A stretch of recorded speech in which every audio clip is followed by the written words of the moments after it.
আসসালামু আলাইকুম। কলম ডালতেছিলাম, হঠাৎই বৃষ্টি নেমে আসলো। বৃষ্টি হওয়ার কারণে আমরা এখন বর্তমানে অর্ধেক দিলাম, অর্ধেক দেওয়ার পরে বন্ধ করে দিচ্ছি।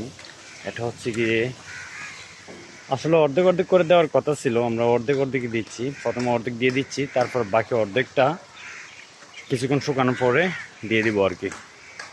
একসাথে 5টা করে কলম ডালতেছি। 5টার মধ্যে আপনার 1টা 2টা 3টা 4টা 5টা অলরেডি অর্ধেক অর্ধেক কমপ্লিট হয়ে গেছে।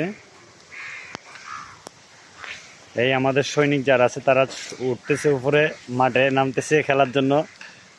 এই তো ভাইয়া, ফিলিংস কেমন লাগতেছে বৃষ্টির মধ্যে কাজ করে? অনেক ভালো লাগতেছে ভাই, অনেক ভালো লাগতেছে না? আচ্ছা আচ্ছা, ঠিক আছে ভাইয়া, আপনার কি অবস্থা? ভালো লাগতেছে না? হ্যাঁ ভালো লাগতেছে। ভালো লাগতেছে, আচ্ছা ঠিক আছে।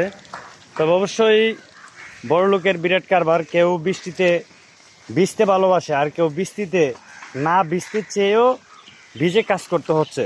সেটার নামই হচ্ছে গিয়ে জীবন যুদ্ধের লড়াই। আমরা সেই যুদ্ধে সবাই যুদ্ধ করতেছি আর কি। এখন এগুলোর উপরে অর্ধেক শাটারিং যেটা আছে এটা ফিটিং করা হবে, করার পরে পুরোটা একসাথে ঢালাই দেওয়া হবে। সবগুলাই এই অবস্থা। হাফ করে ঢালাই দেওয়া হয়ে গেছে অলরেডি, আর বাকি যে হাফটা আছে এটা দিব। আমরা আসলে অর্ধেক করে দেওয়ার কথা ঢালাই, এটা সিঁড়িঘরের অর্ধেক কলমটা, যেগুলো আগেই জমানো হয়ে গেছে।